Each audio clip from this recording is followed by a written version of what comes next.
Buenas tardes a todos, a todas. Bienvenidos a esta recta final de nuestro coloquio. En este momento vamos a ser participantes del taller número 8 del segundo coloquio interdisciplinario del plantel 5 de la Escuela Nacional Preparatoria. El taller titulado Building Autonomy and Independence in Online Learning, the Construction of Personal Learning Environments, algo así como la construcción de la autonomía y la independencia en el aprendizaje en línea, la construcción de ambientes personales de aprendizaje, será impartido por la doctora Connie Reyes Cruz. La doctora Reyes Cruz posee una licenciatura en letras inglesas con especialización en didáctica de lenguas, una maestría en lingüística aplicada por la UNAM y un doctorado en educación por el Centro de Estudios Superiores de Educación. Actualmente cursa un postdoctorado en educación superior. Asimismo, ha cursado el diplomado en buenas prácticas en el aprendizaje de idiomas en línea y el nuevo rol del docente del Instituto de Educación de Madrid en España, diplomado 1 y 2 en habilidades digitales para docentes de la VEG, diplomado en desarrollo de habilidades digitales para la enseñanza en entornos virtuales de aprendizaje por la ENES León UNAM y el diplomado en competencias digitales de los docentes de la Universidad Anáhuac, entre otros. Por otra parte, ha impartido numerosos cursos, talleres y ponencias dentro y fuera de la UNAM, ENES León, donde se desempeña como docente e investigadora.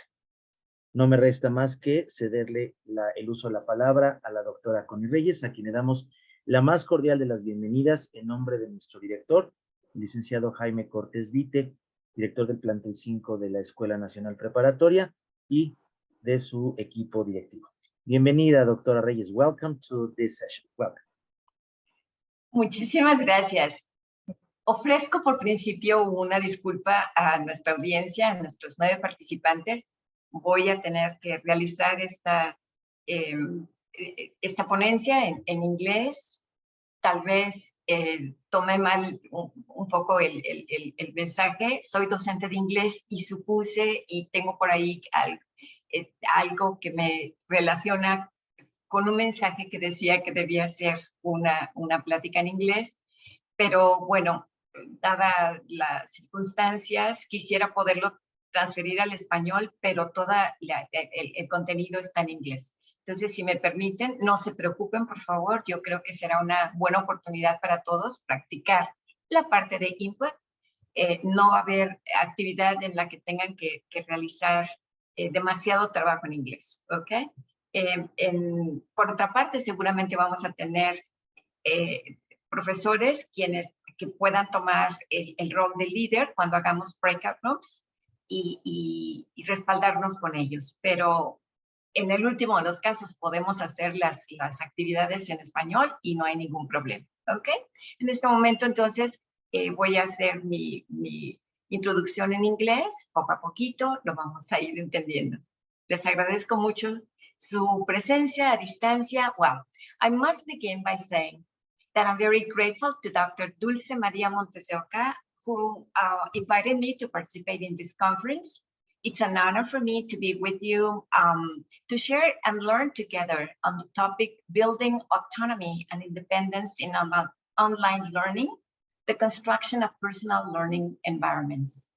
I must also let you know that I'm not an expert on digital platforms, but I'm truly passionate about the new paradigms of teaching and learning online.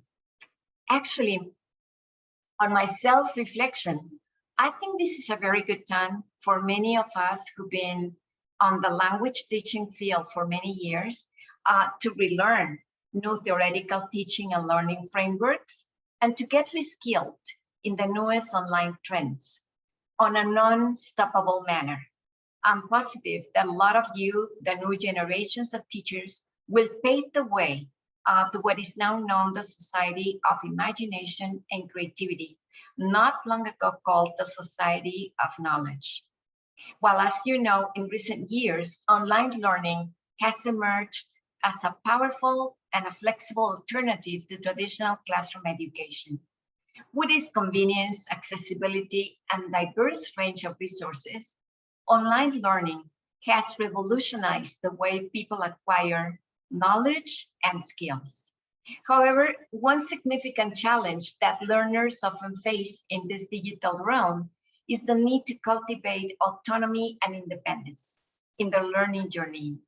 So unlike physical classroom, online learning demands on us self-discipline, self-motivation, and the ability to navigate through vast amounts of information independently, all by ourselves. So the development of autonomy and independence becomes crucial for online learners to maximize our educational experiences and achieve our goals. All right, so today we'll talk about then the context of the development of an emergent teaching strategy called PLE, which is Personal Learning Environment. We must pose the question on our minds as to why is it so important in our current scenarios to talk about PLE? Well, I invite you to watch this presentation. Is that right? All right, so now I'm gonna share the screen and let me, okay, give me a second. All right. I think this is it.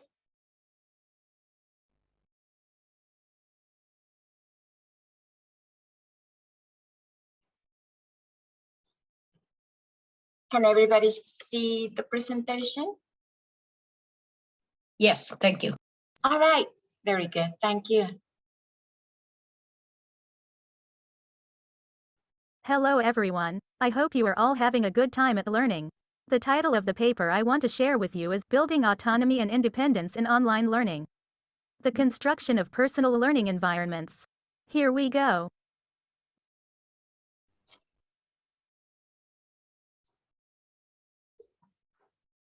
General objective: to propose guidelines for the implementation of PLS in online English language learning contexts through the integration of pedagogical aspects in virtual learning environments in order to strengthen students' learning autonomy and independence. Specific objectives: to show the process and context of the development of an emerging teaching strategy. To share the formulation of 4 phases related to the activity theory to create PLS.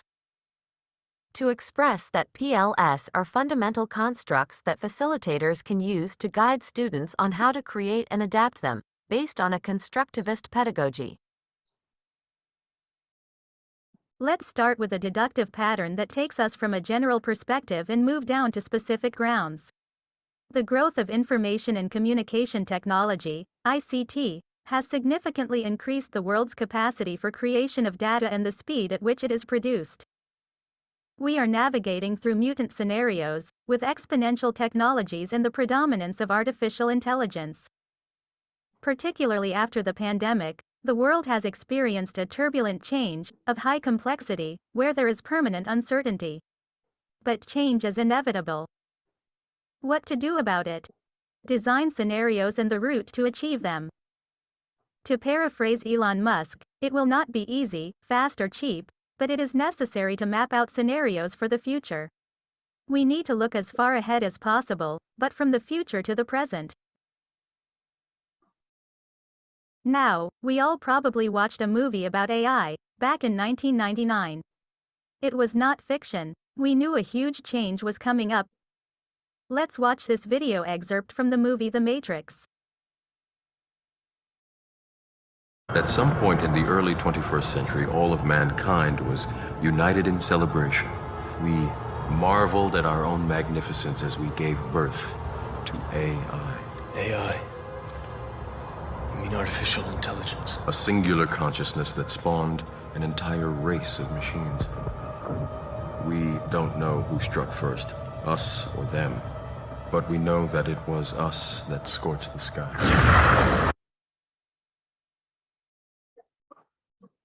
AI, an entire race of machines, is everywhere now. This is what is going on around the world at present. Let's now watch this other video excerpt. You've probably been hearing a lot about artificial intelligence. AI seems to be everywhere these days. Google, Meta/Facebook, Microsoft are in a race to introduce new artificial intelligence systems. The AI race for search, it's on. The artificial intelligence company OpenAI unveiled ChatGPT-4. It's the photo editing app that's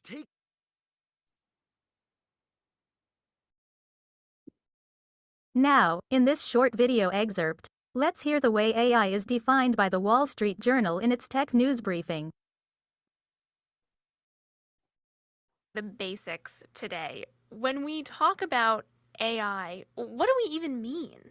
Sure. Well, artificial intelligence has been around for a while. It started out more as a statistical kind of method for making decisions with computers. And over time, of course, it's evolved. But really, when we talk about AI, it's any kind of technology that can reason, learn, plan, and make decisions. These are all tasks that normally require human intelligence, but something else or someone else is doing it. In simple terms, as Eric Neeler says, AI is related to any kind of technology that can reason, learn, plan, and make decisions. It requires human intelligence, but someone or something else is doing it. But how is this situation striking us? Here are some people's opinions. Let's watch. How do you feel about artificial intelligence? I think it's necessary. That's simple. I know that everybody's scared about it because we hold knowledge in our brains, and so if something can replace that, then we are very replaceable. I honestly like it. I think it's very, it's just an innovation, and I think it's very important. It's helping improving a lot of fields and a lot of companies, so I think it's important to work on it. At present, everybody is talking about ChatGPT, a large language model that has generated quite the buzz. It is a natural language processing tool driven by AI technology that allows you to have human-like conversations and much more with the chatbot. The language model can answer questions and assist you with tasks, such as composing emails, essays, and code. Let's hear what the expert says about it. About AI in the past few months. So what's different about this current moment than what we've seen over the past few years? I think what's happened just in the last 6 months or so is the introduction of these large language models, the ChatGPT, for example, that just has some remarkable human-like abilities to answer our questions, to write memos, to make what we think could be opinions about other people or world events or Twitter, for example. And this has just kind of shaken us, I think, a lot of us, because it has appeared to be some kind of new being or new force when it's really just more of a repetitive kind of thing. It's a technology that's learning from text and responding with text that it learns. And, I just was seeing this on Twitter. Remember, ChatGPT is not a knowledge model, it's a language model. And what that means is that it doesn't know things, it's repeating things. It seems like what we're realizing now is that there are quite a lot of risks with artificial intelligence. Can you take us through what some of the big ones are? I think the everyday risks are things about accuracy, bias in facial recognition. Also, another risk is that there's a failure in systems, something that hasn't been thought of before by the programmer. It's important to realize, though, that the risks are all within sort of a structure, in the sense that the programmer is telling the AI where it can work, what it can do, the data that it has to use. These are, in many ways, the researchers I've talked to and interviewed say these are manageable risks. To solve these problems or to reduce these risks, we need more data to train on in order to eliminate or reduce the risk of mistaken identity, for example, in facial recognition. You need better lighting, better images, more images, using training sets with more black and brown faces, for example, that'll help that algorithm make better facial recognition decisions. The risks, though, that we often talk about can also be this sort of existential risk that AI is going to take over, the risks that are identified in Hollywood films and on science fiction books about AI sort of going beyond the boundaries of what the programmer tells it to do or the training set that it's using. So far, we really haven't seen that, and I don't think that's going to happen anytime soon, to be honest. Are there any rules or laws about how AI can be used or cannot be used? Here in the United States, we know that AI can significantly accelerate research and development across scientific disciplines. Machine learning techniques can analyze complex data sets, discover patterns, and aid in scientific discoveries.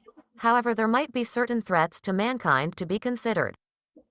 Let's hear the following video excerpt on a leading voice in AI development, Dr. Jeffrey Hinton.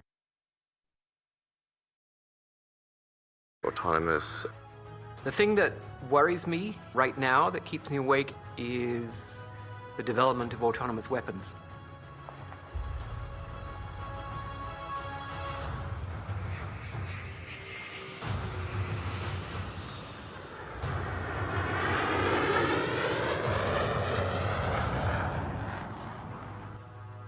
Up to now, people have expressed unease about drones, which are remotely piloted aircraft.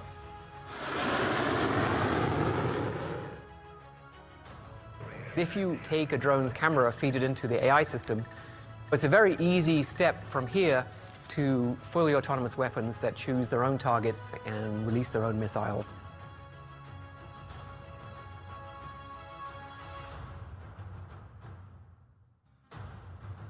The expected lifespan of a human being in that kind of battle environment would be measured in seconds.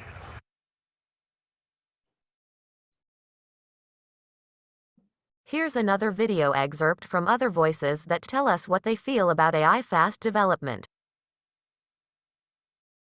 Artificial intelligence is to make them conscious and make them feel. We build artificial intelligence, and the very first thing we want to do is replicate us. I think the key point will come when all the major senses are replicated. Sight, touch, smell. When we replicate our senses, is that when it becomes alive.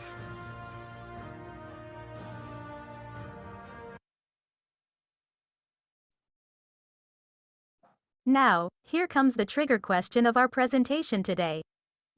How does artificial intelligence relate to education? Let's take a peek at what experts say in this video clip. How does artificial intelligence relate to education? Even though artificial intelligence, or AI, has generated a lot of buzz over the past 10 years, it is still one of the newest technological trends, because its effects on how we live, work, study and play are just beginning to be felt. Adaptive AI systems aim to continuously retrain models and learn within runtime and development environments, based on new data to adapt quickly to changes in real-world circumstances that were not foreseen or available during initial development. The largest companies already use artificial intelligence technology worldwide to predict demand and provide users with relevant information. AI evolution began about a decade ago, and there are arguments on whether AIs can replace humans. AI is known for its superiority in many fields, including ride-sharing apps, smartphone personal assistants, image and speed recognition,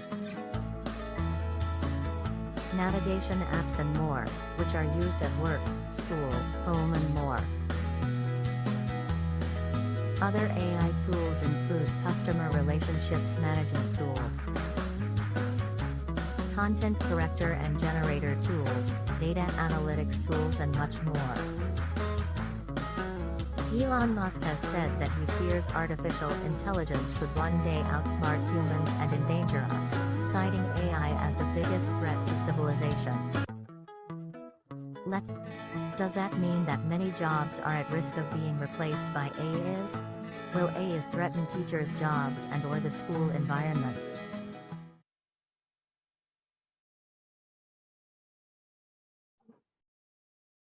Well, this means that AI automates certain tasks, so there is a concern about job displacement. That is, roles that can be automated may be phased out, potentially leading to unemployment or a need for reskilling and upskilling for new types of jobs. Therefore, we might be wondering what we as language teachers should do, in terms of job displacement. Here's what experts say. It is true that both positive consequences, like increased productivity and innovation, as well as negative ones, like eliminating specific jobs, result from automation and AI. It is also true that machines are not only more cost-effective but also more convenient. That is, a machine cannot complain, they cannot get tired, and they would not ask for a raise. However, there are skills that machines cannot replicate. As human beings, we are capable of empathy, creativity, and social intelligence that robots do not have. Therefore, the jobs that require these personal soft skills are more likely to survive.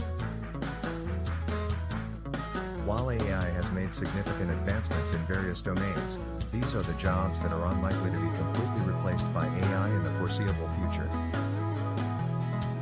1. Teachers. AI can augment and enhance the role of teachers in several ways. It can provide valuable tools for administrative tasks, grading, data analysis, and personalized learning support. AI-powered educational platforms and virtual tutors can offer additional resources and individualized feedback. However, the role of teachers as mentors, facilitators, and emotional guides remains indispensable because of the human interaction, creativity, ethical considerations, and empathy students need. 2. Medical practitioners. AI has the potential to enhance medical diagnosis and treatment by analyzing large amounts of medical data and providing insights to support decision-making. However, the role of doctors and healthcare professionals extends beyond diagnosis and treatment. They provide personalized care, empathy, human judgment, and complex decision-making that AI currently cannot replicate. AI is more likely to augment medical practitioners by providing tools for assistance and improving efficiency. Other jobs that are unlikely to be replaced are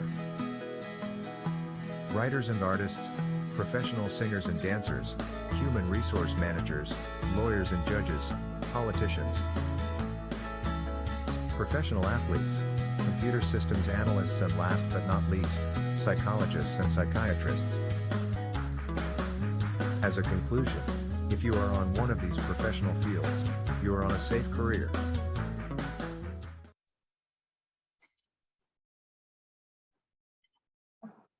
All right, we should congratulate ourselves for being language teachers, which, according to experts, will survive the large development of the technological transformation in which we are immersed. However, it is important to underline that technology is a main support as a pedagogical resource, but our performance is focused on the role of counselors, facilitators, and emotional guides thanks to the human interaction, creativity, ethical considerations, and empathy that our students need. Well, in light of this frame of reference, let's take a short break, and in the meantime let's play the following game. You can either copy the QR code of this presentation or the link that I will share with you in the chat. I hope you enjoy the game.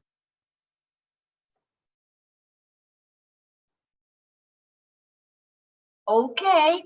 Did you get a chance to take a picture of the QR?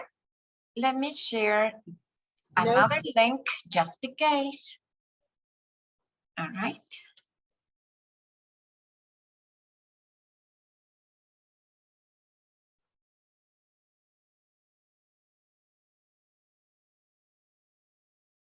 All right, kids, here. Here is the link. Let's play the game. You want to try?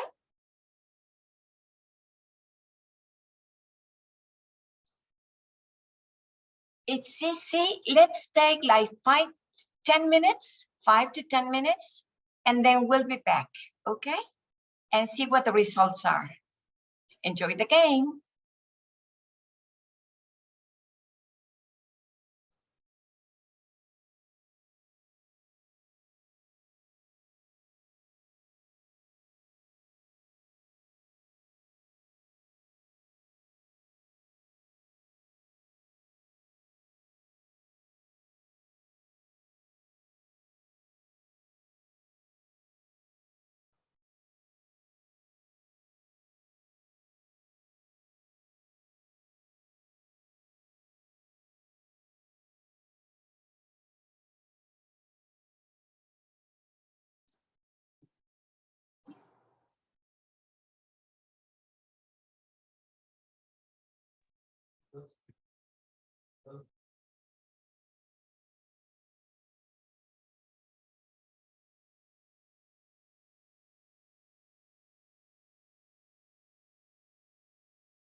¿Cómo vamos?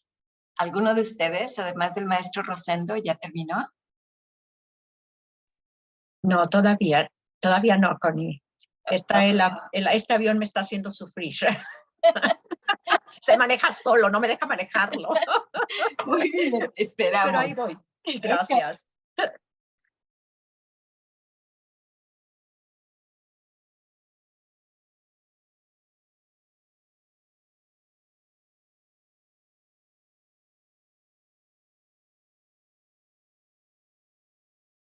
Chihuahua.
How are you all doing?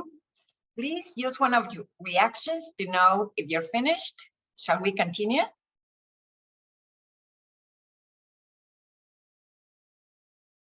Yes, I think we can. Okay. I think they're still struggling with the airplane. All right. So we're going to continue. Is that okay with you? Listen, we divided this presentation in 3 parts. All right. So this is the second part. Is everybody doing fine with English? No problem?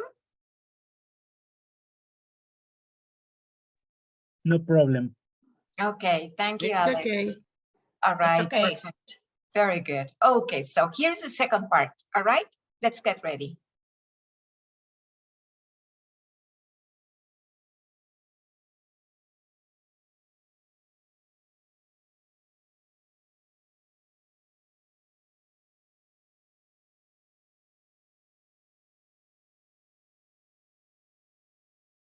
Hello everyone again. In this second part we will take a peek at the implementation of PLS in online English language contexts and the pedagogical aspects involved in virtual learning environments.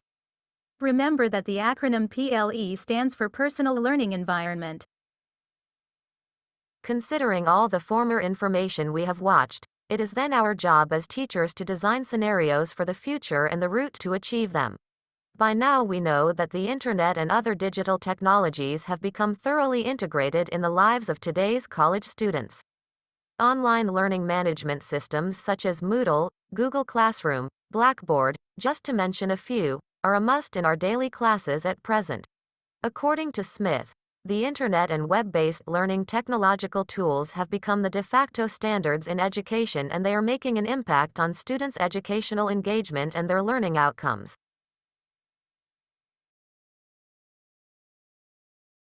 However, even though most studies on the topic of technology and student engagement have confirmed the convenience of information and communication technologies, which involve all the impressive development in AI, on promoting students' engagement, it does not mean that technology will alone lead to student success.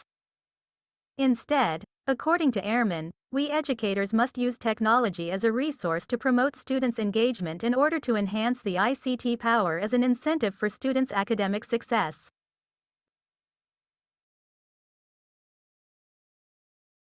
The most important part in designing scenarios and the route to achieve them is to have a clear picture of our teaching and learning context, and also students' problems we are likely to face whether on hybrid lessons or online.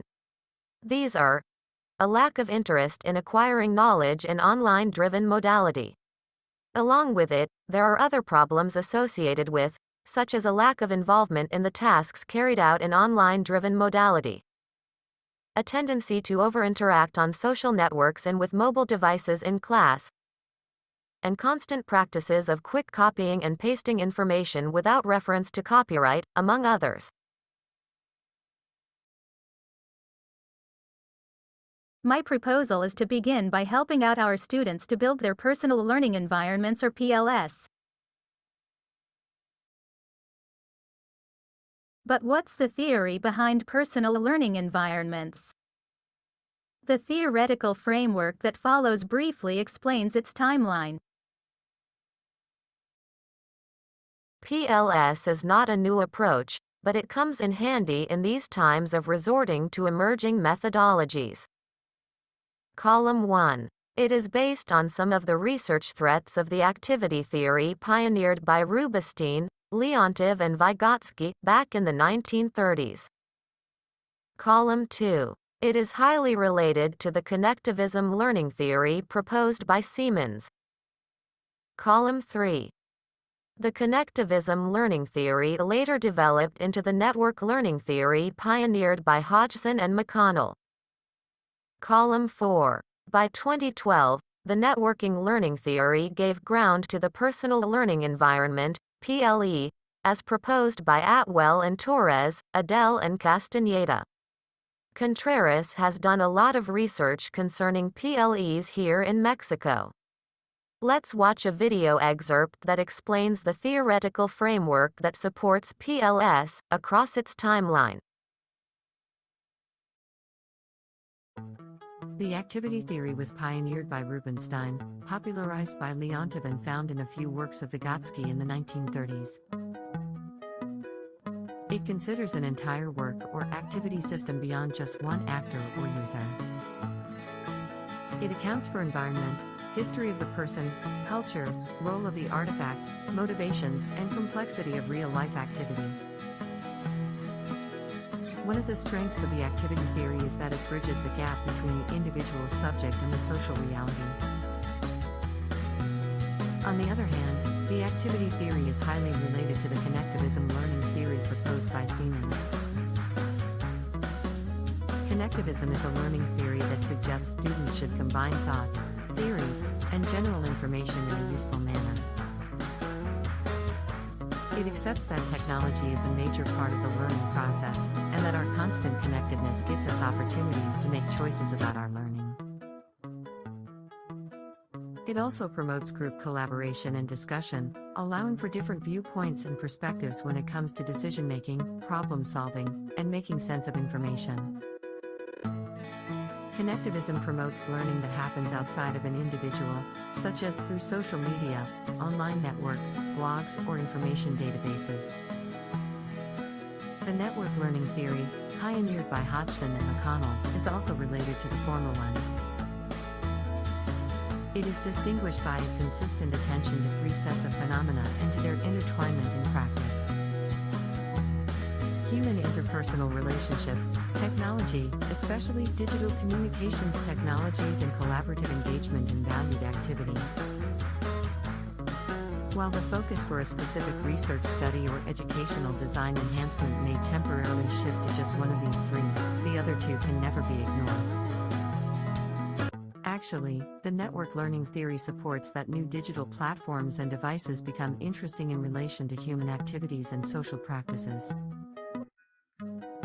Lastly, the personal learning environment, as proposed by Atwell and Torres, Adele and Castaneda and Contreras, recognizes that learning is ongoing but seeks to provide tools to support learning.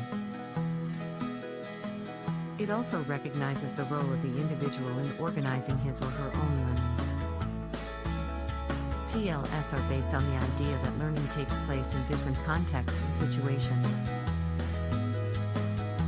Additionally, it is not produced by a single learning provider but by many, conciliated by technology and by the development of social software. In other words, plus focus on the new opportunities for learning afforded by emerging technologies. That is, social software offers the opportunity to narrow the divide between producers and consumers.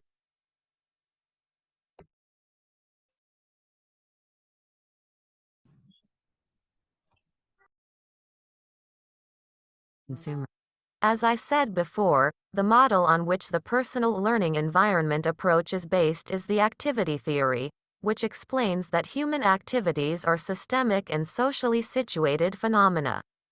The fact that things happen in the learning environment is because people, tools and ideas work together as a network. Let's look at the chart. In the middle, there appear the concepts of tools and features. These refer to all the digital tools that participate in the activity and lead people to the first phase, which is production. The concept of subject refers to those who develop the actions of using the tools for production and consumption. The concept of object refers to the things that happen as a result of production, consumption, and distribution. Community, on the other hand, refers to the social group or environment where the activity takes place. The concept of rules refers to the social, cultural, or other norms and practices that influence the activity of exchange. Lastly, learning collaboration is related to how the work gets done and distributed. So, in short, the four phases of the PLE are production, consumption, distribution, and exchange. Now, let's talk about these tools separately to get a clearer idea of the personal learning environment in language learning. Production tools are all those which allow students and teachers to make or shape our learning. For example, we and they use video makers, such as WebVideo, Windows Movie Maker, YouTube Video Editor, to mention a few. You probably know a lot more by now. For presentations they may use Prezi, Google Slides, Genially, Canva, etc. For collaborative documents they may use Google Drive, Dropbox, Slack, etc. For surveys they can use Google Forms, SurveyMonkey, Mentimeter, Kahoot, etc. Again, all of these are used for production to shape students' learning. The production features or characteristics are: they produce meaningful learning beyond the educational environment. They help to think and do with others, respecting their ideas. They generate self-awareness and creation of networked meaning. The consumption tools are those that allow students to get them closer to sources of information and knowledge. For example, e-books such as Google Books, eBook, etc. Tutorials such as YouTube Edu, Khan Academy, TED-Ed, etc. Academic articles such as Harvard Business Review, Google Academic, etc. Indexed journals, for example Latindex, Dialnet, Cielo, etc. The consumption characteristics are: they promote constant learning. They provide a sense of community. They help to construct knowledge in chunks, little by little. The distribution tools are those that allow students to share what they learn. For example, to share opinions they can use SlideShare, Flipgrid, etc. As for whiteboards, they can use Padlet, Pinterest, etc. As for digital cartoons, they can use Powtoon, Pixton, etc. And for infographics, they can use Visma, Emaze, etc. Some of the characteristics of the distribution tools are: they are great tools at creating awareness outside of formal spaces. They promote active participation in scheduled networks. They add confluence of emotional life. They enhance communicative autonomy. Then, exchange tools are those that allow students to establish interactions with others. For example, for messaging, Facebook Messenger, WhatsApp, etc. For social networks, Facebook, Instagram, Twitter, etc. For video calls, FaceTime, Skype, etc. For virtual room meetings, WebEx, Meet, Zoom, etc. Some of the features of the exchange tools are: they help students to stay in continuous contact with others. They add up to adaptation and change in the processes used. However, they may increase the risk of lack of concentration. Now, this proposal is supported on a recent study we carried out at INTERDisciplinario LAN in 2022. We surveyed 10 questions on the theoretical tenet of learning by doing, which is a constructivist pillar. Question 4 was related to the personal learning environment tools. It was stated as: how well do you know these tools or resources that the web offers for synchronous and asynchronous learning and work? The question was divided into tools for production, tools for consumption, tools for distribution, and tools for exchange. Results were quite interesting. Their options to how well do you know these tools were: all of them, most of them, like half of them, some of them, a few of them, none of them. Interestingly enough, they knew tools for exchange best of all. That is, for messaging, social networks, video calls, etc. They were rather strong at using tools for production, such as those used to make videos, presentations, surveys, etc. But a large majority of them seem to need help in getting acquainted with tools for distribution and tools for consumption. You can read them here again. It means that little by little we need to promote the way to use tools for distribution and tools for consumption among our students. And also reinforce the use of tools for production, which will be helpful for them in all their online subjects they are studying.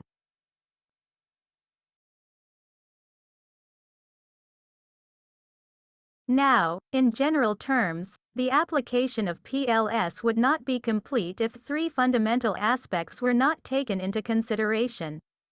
1. Metacognition. As we know, metacognition is a construct that was first articulated by John Flavel in the 1970s. Metacognition is the awareness and control of one's own cognition. Individuals can monitor and regulate their own cognitive processes and thereby improve the quality and effectiveness of their thinking, as defined by the International Encyclopedia of Education. Number 2. The use of active methodologies, such as the flipped classroom, among others. In 2014, Bergman and Sams defined flipped learning as an instructional model in which direct instruction is delivered individually through videos. The amount of whole class instruction is minimized and time and space are given to other student grouping forms and activities, like problem-based learning, discussion, inquiry, project work, etc.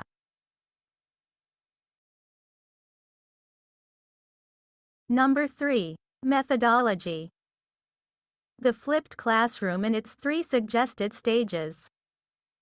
Stage 1. Individual learning. This is the time in which students perform conceptual learning. Stage 2 is when students reinforce what they have learned. The work is done via synchronous learning or face-to-face. Stage 3 is when students carry out hands-on activities through individual or group projects. Some examples are how to promote the culture of recycling, or how to improve well-being at home, etc. Now that we have discussed the relevant aspects that make up PLS, namely, tools for production, consumption, distribution, and exchange, as well as the role of metacognition and the considerations of the flipped classroom, we will take a few minutes to get together in breakout rooms to carry out an activity, out of your own teaching practice and knowledge. Let's learn together. Have a good time, and I will see you again in a little while.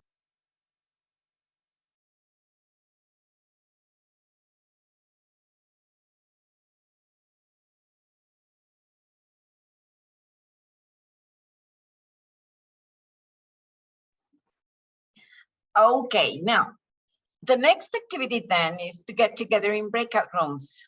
Is that, it's 9 of us, am I right? Okay. So, first I'm gonna share the activity we're gonna do in your chat, and then we're gonna get together. Is that okay with you? All right.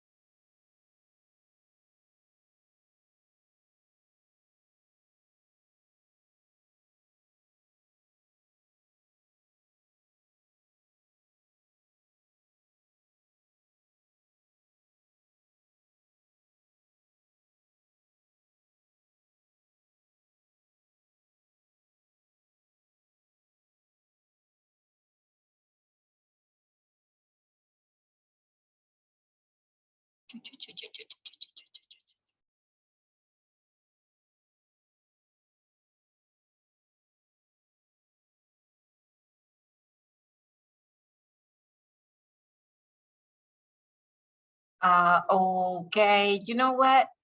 It won't let me share the document. It says that I don't have, okay, wait, I'm gonna try again. It says that the transfer of the document is restricted by the account administrator. Okay, so maybe we could do it. You want me to change your status to be a main host? Okay. Yes, okay, doctor. All right, don't worry, I'm coming. I could also just, okay. Now you're the host. So all right. where you leave it, you give it back to me. Okay, go ahead. Okay, here we go.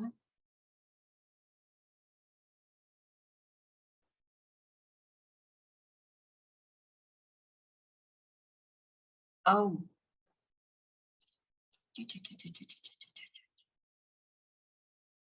No, it won't let me. All right, let's do it this way. I'm going to share the document with you, and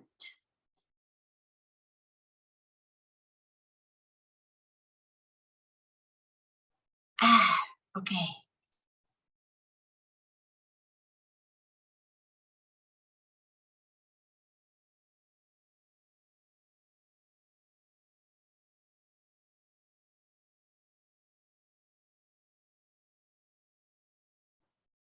Can everybody see it now?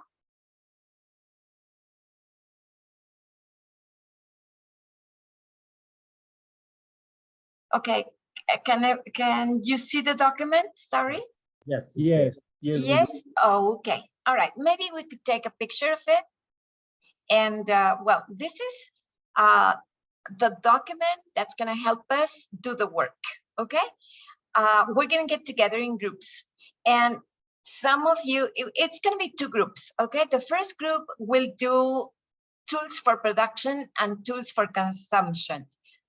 The first two, okay? And the other group will do distribution and exchange, okay?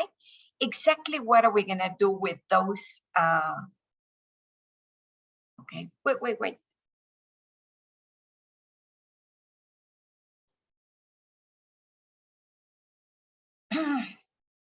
Here it goes. This is the activities to be done, all right? First, we're gonna start by choosing a team leader among yourselves to share the information with others, okay? We can do it in Spanish, English, it doesn't matter, okay? 4 activities. Please survey the question, which of these tools have most of you used?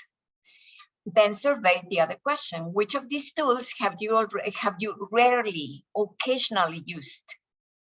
Then we're gonna enlarge the list of tools that appears on the category assigned. Make sure that these tools, everybody knows them or everybody has used these tools so that you can report on those.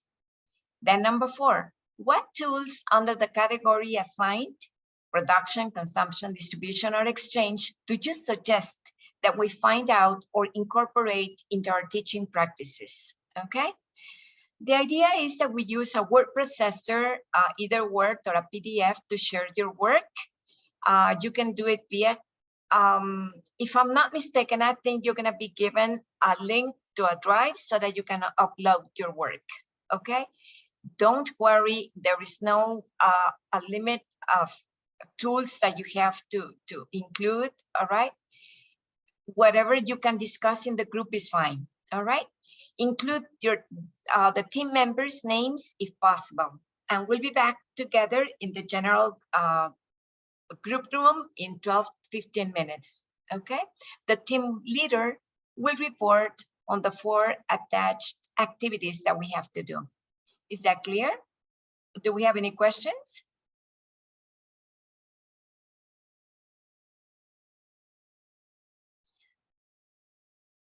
You can use your microphone, please. Any questions? No, thank you. No, okay, No. so we understand what we have to do. Is that right? I'm gonna stop the share so that we can go to breakout rooms. Fine? Okay.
Doctora Kirik, bueno, usted me indica cuándo se les hace llegar a los participantes la dirección del registro para que también suban ahí su producto, por favor. Usted me dice, doctora. Yo creo que es un buen momento ahorita. ¿Sí? Y tendrán unos 10 minutos, 15 para que lo puedan subir, ¿ok? Déjeme ver si puedo entrar a grupos. No, creo que no me va a permitir. No me permite entrar a grupos más. Pero tampoco no hay problema, se puede hacer al término de la sesión. Ok, perfecto. ¿Sí? Muy bien, doctora. Okay. Muy bien, doctora, claro que sí, gracias. Bueno.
¿Qué pasó?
Hola, doctor. No, la sacó el internet.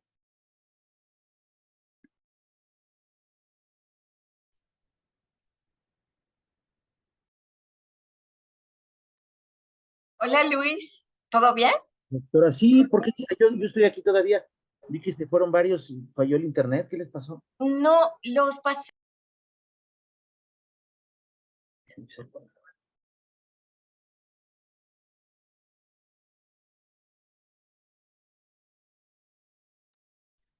Perdón, yo me salí sin querer de la sesión con ellos.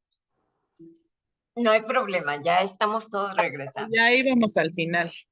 Ah, qué bien, está bien. Ahorita vamos a hacer un acomodo de cómo van a entregar este trabajo. Estábamos en problemas un poco porque mucho. Como no teníamos ya regresaron. Sí. Porque no teníamos la información. Entonces yo le quería tomar foto, pero no tenía a la mano mi teléfono, entonces ya no Y no se podía compartir por chat. No podía compartir. Ni Bien. tampoco por compartir pantalla, tampoco se podía. Entonces, bueno, yo fui leyéndoles lo que tenemos de las diferentes, 4 tipos diferentes de herramientas y pues ya lo platicamos. Muy bien, muy bien. Sí, es buscar alguna salida, ¿no? Claro. Ya sea a través de voz o con documento, pero bien. Sí podemos buscar soluciones. Ok. Bueno, ya estamos todos de regreso. ¿Estoy bien? Luis, yes. Sí, según el número, sí. Sí. Bueno, ¿quién nos platica la experiencia? Teníamos algunas actividades a realizar.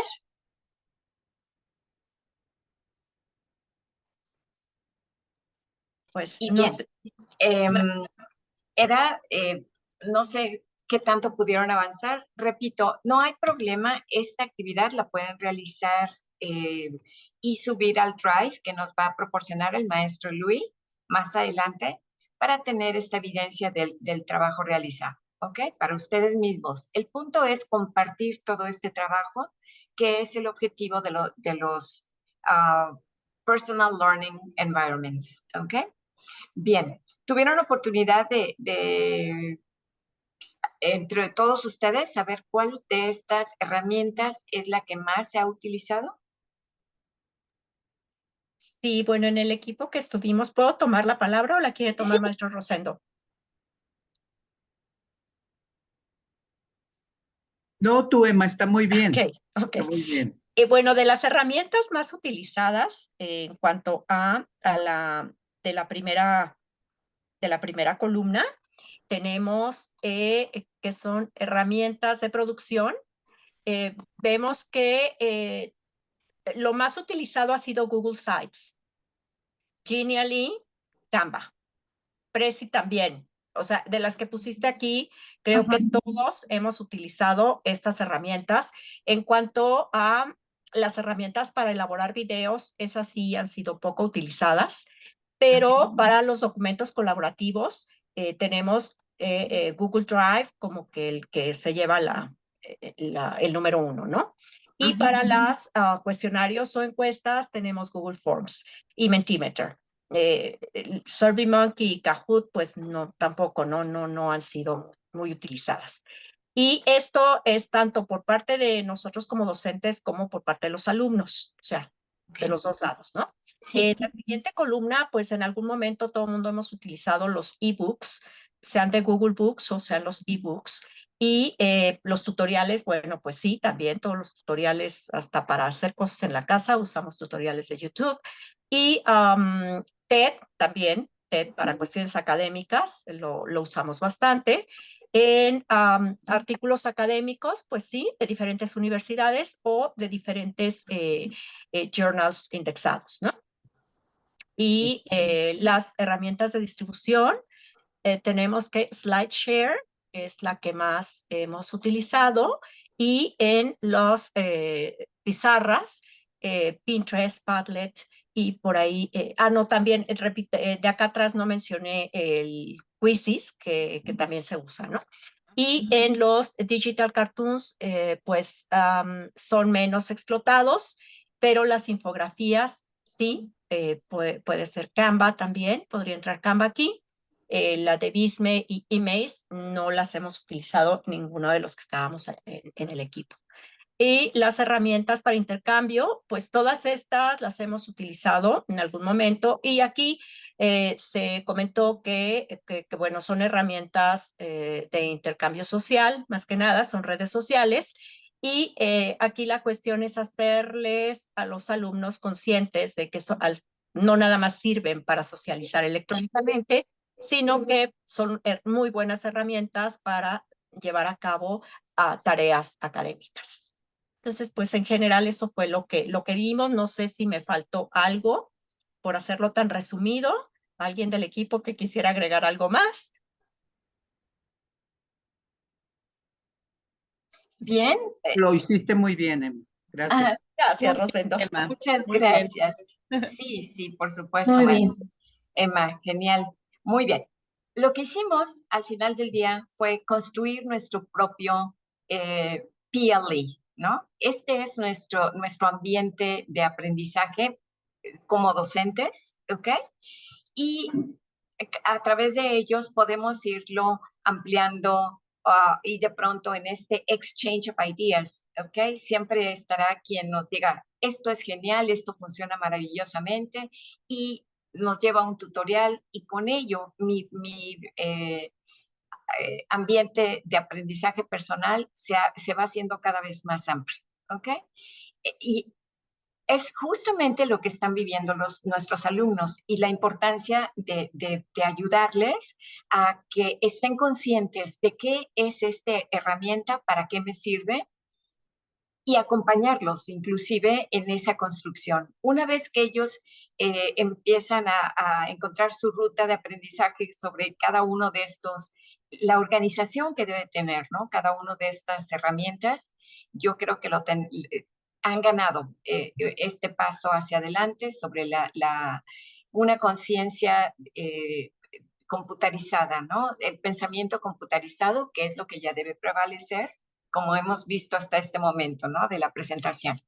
Bien, vamos a continuar, si les parece bien. Les repito, el maestro Luis más adelante nos va a pasar un link para que cada uno de nosotros pueda ampliar o simplemente contestar estas preguntas, y de esta manera estamos dando a nuestros coordinadores esa evidencia de aprendizaje. ¿Les parece bien? Maestro Luis, ¿así lo hacemos? Sí, por favor, doctora, por favor. Muy bien. Pues vamos a la tercera parte de la presentación, si me permiten, y ya con eso concluimos. Y nos volvemos a ver en este espacio. Permítanme, voy a compartir.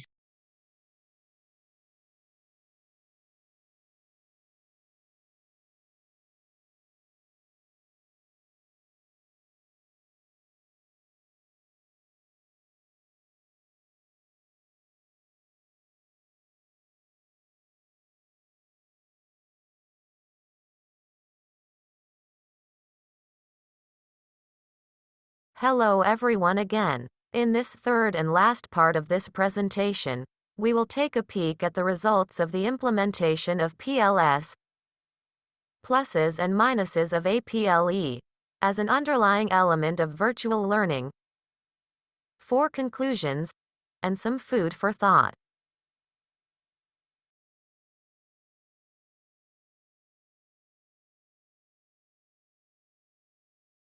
As said beforehand, in this research work that I'm sharing with you, students had used the flipped classroom in its 3 suggested stages during 2 semesters. Just as a reminder, the first stage focuses on individual learning. Stage 2 refers to collaborative activities, and Stage 3 deals with reinforcement activities. These online activities involved not only the use of flipped classrooms but also autonomous learning and reflective activities, which allowed for the use of metacognition in our research. We used 2 instruments. The first one was an electronic survey which consisted of 8 closed-ended questions. The second part was an interview carried out via Zoom. The survey included 5 open-ended questions, related to PLS and digital tools employed for production, consumption, distribution and exchange activities. In this second part, respondents were interviewed in their mother language to allow them to articulate their thoughts in their own words. Afterwards, responses were examined and coded into variables, and analyzed statistically.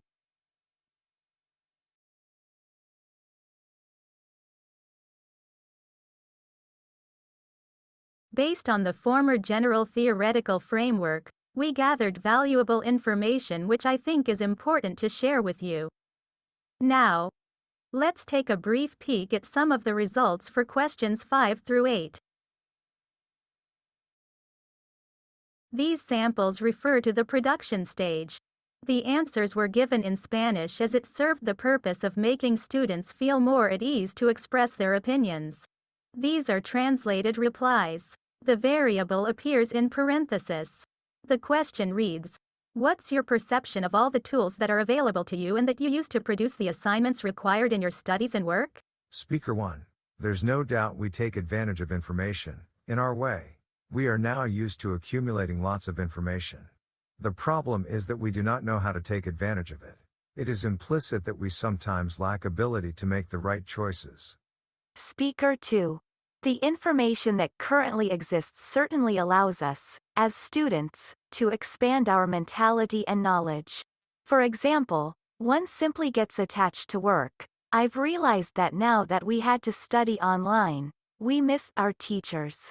I asked myself, where are they? But soon one gets immersed into the work to be done or assignment to upload. These samples deal with the consumption stage. Question number 6 reads, "What's your perception of the tools that the web has to offer in order to help you to shape and give support to the assignments required in your studies and work?" Speaker 3. The fact that we overuse technology has generated a search for quick and brief responses. This is what is appreciated as valuable, I think. Speaker 4. Everything is just within a click. It doesn't take wide knowledge to research topics or information in our times. Just a click. Speaker 5. I decide what I select and how. I guide myself. I decide how I learn. I do not expect anyone to come and tell me how to study or do my homework.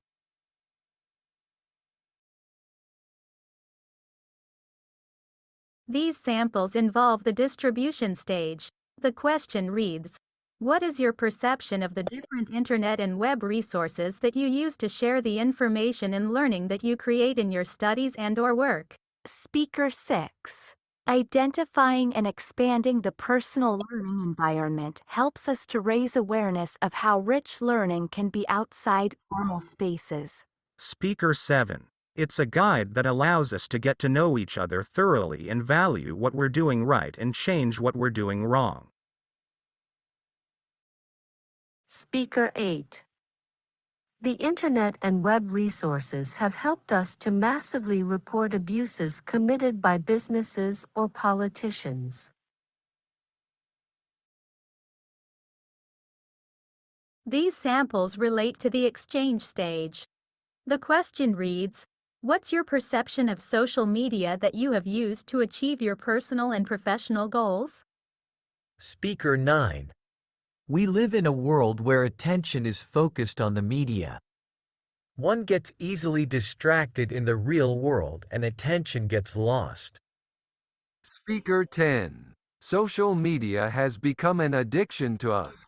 Perhaps because people listen to you and accompany you and you don't feel alone. Speaker 11.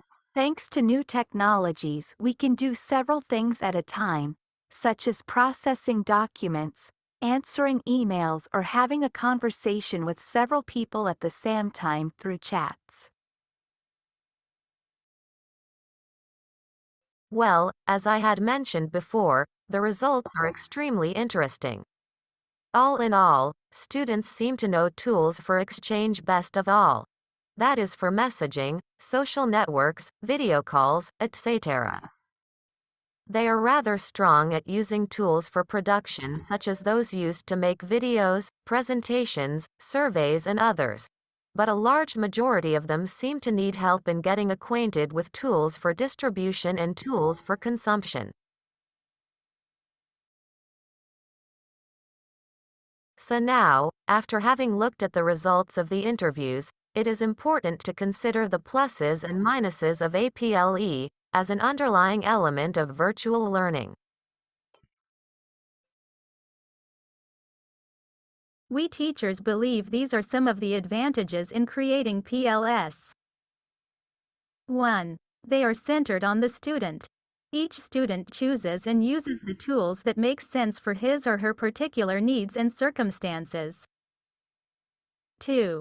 They allow to keep a digital record of the learning and progress achieved by students. 3. They allow students to create an identity on the network and get to know themselves better, through the eyes of others. 4. They generate autonomy. 5. They encourage the development of professional skills. Additionally, 6. They boost understanding of the world.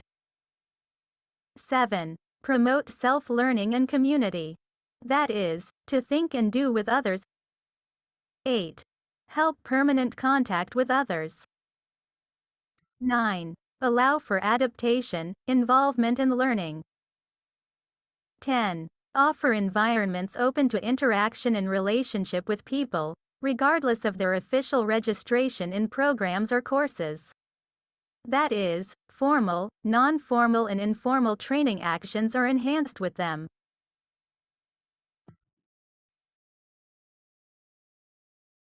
Of course, there are also limitations and weaknesses.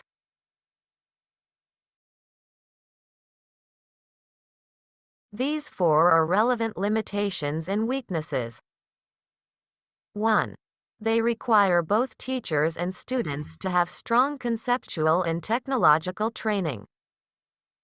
2. If the learning objectives are not clearly defined, the student will have difficulty selecting the contents of their PLE. 3. Determining the tools that best meet the learning goal can take a long time. 4. Many of the tools used may not have the technical support or tutorials required to facilitate their learning.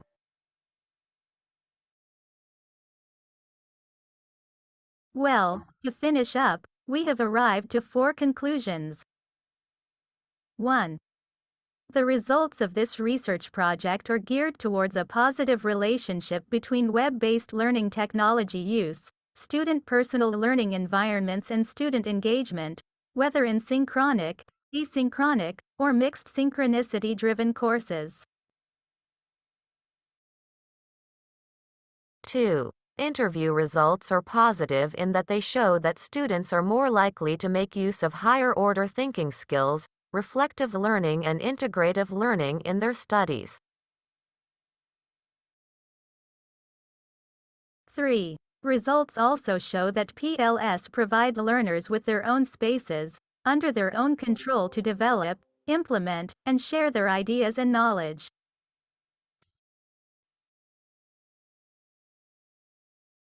Four, PLS can also provide a more holistic learning environment, bringing together virtual sources and contexts for learning. In short, these results are highly encouraging in that both IA and PLEs have a positive impact on student learning and engagement in a rapidly changing world.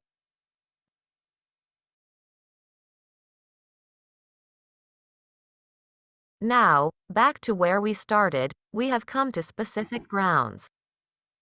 We are aware of the fact that the growth of information and communication technology has significantly increased the world's capacity for creation of data and the speed at which it is produced. We are navigating through mutant scenarios, with exponential technologies and the predominance of artificial intelligence. Particularly after the pandemic, the world has experienced a turbulent change, of high complexity, where there is permanent uncertainty. But since change is inevitable, are we ready to cope with it? Maybe PLS can help us design scenarios and the route to achieve them. To paraphrase Elon Musk, it won't be easy, fast or cheap, but it is necessary to map out scenarios for the future. We need to look as far ahead as possible, but from the future to the present.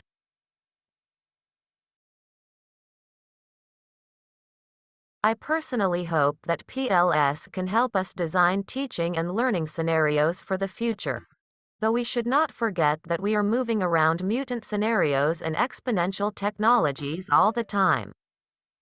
What we know and apply right now might be outdated in a year's time. Well, let us finish up by listening to what Elon Musk has to say about the future of technology. Just Global Government Summit, we have over 139 government here. If you want to advise government official to be ready for the future, what is three things or three advice you give them? Well, I think the first bit of advice would be to really pay close attention to the development of artificial intelligence. I think we need to just be very careful in how we adopt artificial intelligence and to make sure that researchers don't get carried away. Because sometimes what happens is a scientist can get so engrossed in their work, they don't necessarily realize the ramifications of what they're doing. So I think it's important for public safety that governments keep a close eye on artificial intelligence and make sure that it does not represent a danger to the public.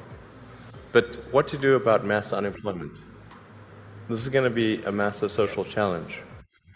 And I think ultimately we will have to have some kind of universal basic income. I don't think we're going to have a choice.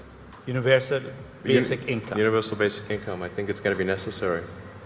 So it means that unemployed people will be paid across the globe. Yeah.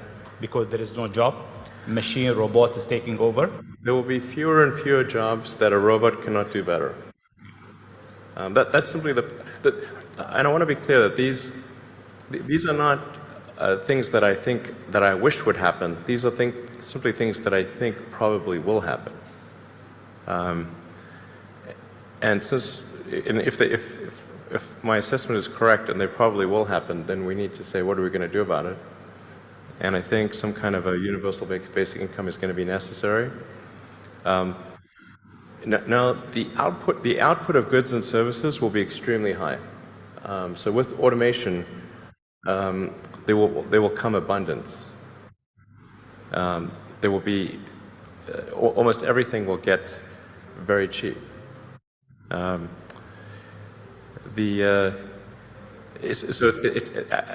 think I think we'll just end up doing a universal basic income. It's going to be necessary. The harder challenge, much harder challenge, is how do people then have meaning? Like a lot of people they derive their meaning from their employment. So if you don't have, if you're not needed, if there's not a need for your labor, how do you, what's the meaning? Do you have meaning? Do you feel useless? That's a much harder problem to deal with. And then how do we ensure that the future is going to be the future that we want? Optimistic or not, we just have to go on with what we have at hand and make our best effort. The future will not wait. And just before we leave, we cannot miss this other comment by Max Tegmark, professor at MIT. Let's listen to it carefully. What do you think are the final words in his opinion? Maestra Connie, si va cerrando su taller, por favor.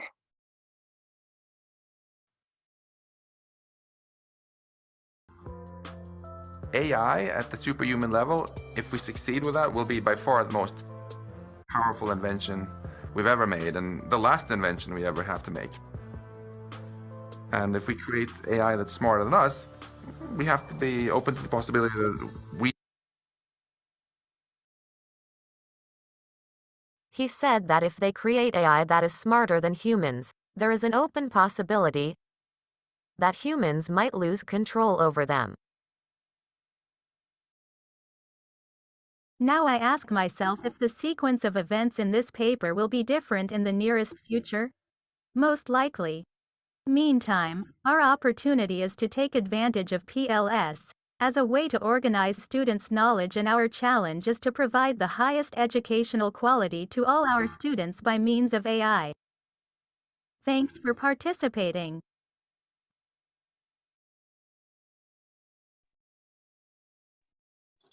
And so this is what I prepared for you. And well, I hope it's something that can help us out in this duty, in this big challenge that we have ahead of us. Okay? Thank you so much for participating. And here I am in case you have any questions. Muy bien.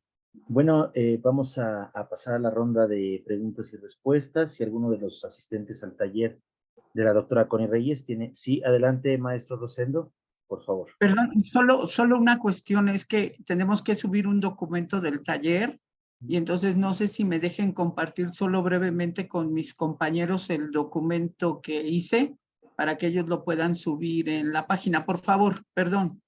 Sí, ¿desea compartirlo en esta plenaria o individualmente con el grupo, maestro? No, yo creo que lo comparto así en la plenaria para que ellos lo descarguen rápido y lo puedan subir de manera independiente, por favor. Ok. Gracias. A ver, maestra, doctora Connie Reyes, si gusta ser anfitrión al maestro Rosendo, por favor. Sería a través del chat, ¿no, maestro Rosendo? Sí, sobre este chat les estaré enviando el documento para que ustedes lo puedan subir. Sí, gracias. Es mucho más fácil. Perfecto. Claro. Sí. Gracias. También ya está el link para el registro del taller de entrega de producto, ahí está, se los publiqué hace unos minutos para que puedan proceder en consecuencia. Bueno, pues agradecemos, ¿verdad? Pues muchísimo el taller que en este día nos ha compartido la doctora Connie Reyes, llamado Building Autonomy and Independence in Online Learning, the Construction of Personal Learning Environments, que tiene mucho que ver justamente con pues sí, como dice el título del taller, la construcción de la autonomía y la independencia, cuando cada individuo pues conforma una serie de condiciones para poder tener un entorno personal de aprendizaje. Le agradecemos, doctora Connie Reyes, muchas gracias por haber estado en este segundo coloquio interdisciplinario del plantel 5 José Vasconcelos de la Escuela Nacional Preparatoria. Y bueno, sin más preámbulo, ya vamos a ir cerrando nuestro evento, ¿verdad? Bien. Bueno, pues buenas tardes a toda la audiencia. En nombre del licenciado Jaime Cortés Vite, director del plantel 5 José Vasconcelos de la Escuela Nacional Preparatoria de la UNAM y de la Un momento, maestro. Maestro, un momento, sí, por favor, para que terminen de entrar los que están... ok, están entrando. Ok, perfecto, perdón. Un minutito, por favor. Sí, claro que sí, perdón. Gracias. Que comparte el maestro Rosendo el link. Y es que no me han dado acceso, por eso no puedo subir el documento. Doctora Connie Reyes, si fuera usted tan gentil de devolverme el anfitrión de la sesión, por favor. Sí. ¿Es Gracias. a través de security? No, a través de... ok. Busca el profesor, maestra Connie, por favor, del lado derecho donde dice participante, el nombre del maestro Luis Gustavo, y nada más le dan los 3 puntitos. Sí. Convertir en anfitrión, por favor. Por favor, gracias. Muy bien.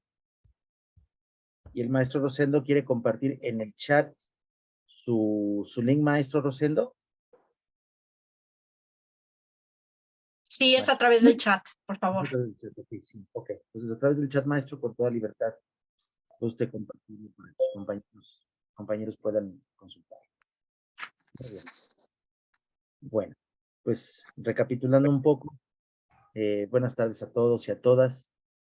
Les decía yo hace un momento, en nombre del licenciado Jaime Cortés Vitia, director del plantel 5, José Vasconcelos, de la Escuela Nacional Preparatoria de la UNAM, y de la maestra Paola Garcés, secretaria académica del mismo, les doy la más cordial bienvenida a esta ceremonia de clausura.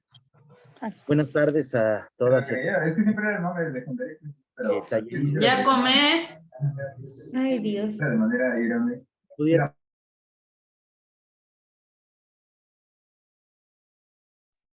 Muy amable, gracias. Comentaba yo a ustedes que pues a todos los ponentes, talleristas y conferencistas magistrales que nos acompañaron en todo el evento, en todo el segundo coloquio interdisciplinario edición 2023 en línea, al cual al partir de esta ocasión nos gustaría tuviera como casa el plantel 5 de nuestra amada Escuela Nacional Preparatoria. Hoy por hoy, aún en tiempos de condiciones extraordinarias y desfavorables por momentos como en 2020, la UNAM no se detiene ni tampoco la Escuela Nacional Preparatoria. Como académicos no solamente hemos sido honrados con ser parte de una institución de vanguardia y en constante avance, sino también partícipes de la preparación del futuro de nuestro país, en las aulas preparatorianas, por supuesto. Un importante sector de la juventud mexicana es dotada de habilidades, conocimientos y actitudes de la mano de sus docentes para enfrentar los retos que la realidad les presente a futuro. A lo largo de 3 jornadas de trabajo, los 261 participantes inscritos tuvieron la oportunidad de acercarse a diferentes miradas interdisciplinarias y transversales sobre los retos concernientes al impacto psicosocioemocional, equidad de género y medio ambiente por medio de las valiosas aportaciones de los 4 conferencistas magistrales de la Facultad de Estudios Superiores Zacatlán, de la Facultad de Estudios Superiores Aragón, la Universidad Veracruzana y el Instituto Nacional de Psiquiatría Ramón de la Fuente. 24 ponentes de la Escuela Nacional Colegio de Ciencias y Humanidades y de la Escuela Nacional Preparatoria, y 15 talleristas adscritos al Instituto de Geografía, a la Escuela Nacional de Estudios Superiores Campus León, al Consejo Académico del Bachillerato y, por supuesto, de diferentes planteles de nuestra Escuela Nacional Preparatoria, que formaron parte de este proyecto esbozando desde la primera reunión del comité organizador, llevada a cabo el 3 de agosto de 2022, que hoy culmina.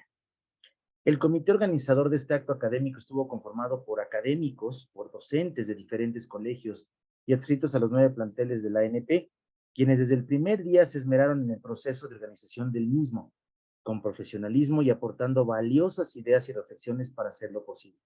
De ello, tuve el privilegio de ser testigo. Los y las profesores y profesoras que trabajaron sin tregua para hacer una realidad este proyecto son, por el plantel 1, María Fabiola Blancas Gómez, Diana Laura Fernández Hernández y Alejandro Ramos Trejo. Por el plantel 2, Yolanda Gabriela de la Yata Dorman, María Angélica Gómez Montes, Erika Patricia Reina Rieta. Del plantel 3, Silvia Guadalupe Ruiz Ramos y Julieta Morales López. Del plantel 4, Laura Pablo Hernández.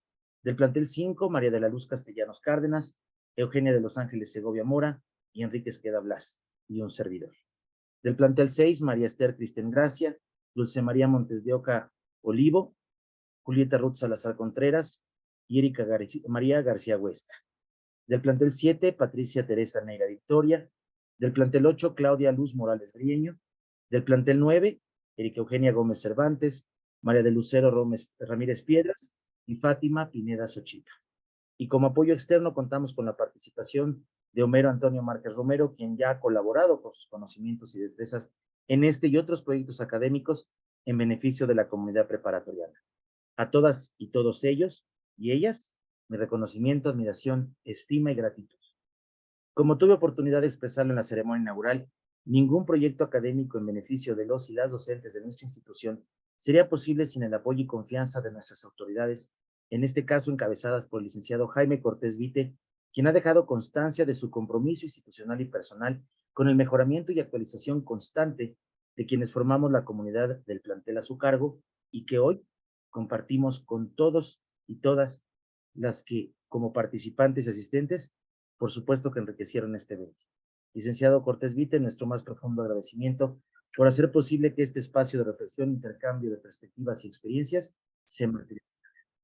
El tiempo se ha cumplido y ha sido provechoso para todos y todas. Y como tal, inexorable es. Hoy se cierra una etapa para dar paso a otra. La tercera edición del coloquio interdisciplinario. Por mi raza hablará el espíritu, amor, orden y progreso.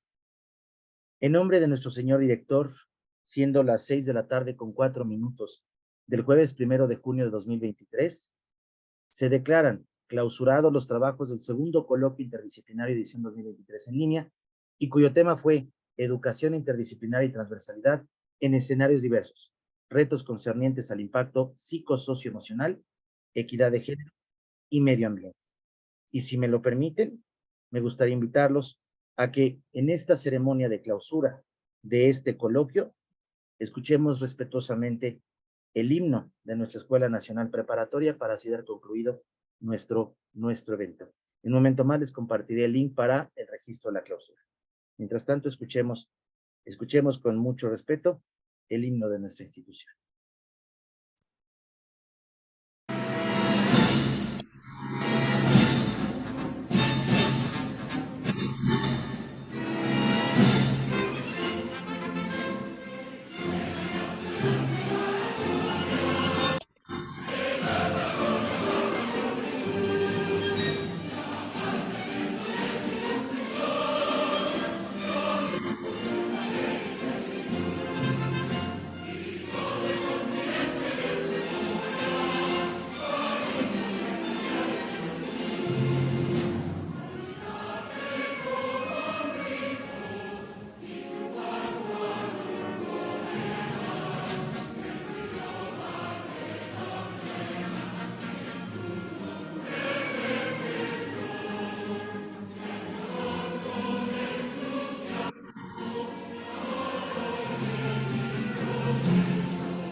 Muy bien. Voy a compartir en el chat el último registro que es a esta ceremonia de clausura para que puedan ustedes registrarla, dejarnos un comentario que será de mucho enriquecimiento para la próxima edición. Y bueno, ahí está el link. Indudablemente, bueno, pues los esperamos en la tercera edición del coloquio interdisciplinario de la Escuela Nacional Preparatoria 5, José Vasconcelos. Muchas gracias, que tengan la mejor de las cosas. Si gustan, por favor, encender sus cámaras para que podamos tomar foto, por favor, de todos los que estamos reunidos. Vamos a tomar foto de todos los que estamos aquí reunidos en esta ceremonia de clausura, por favor, para que tomen una foto. Fueran tan gentiles. Gracias.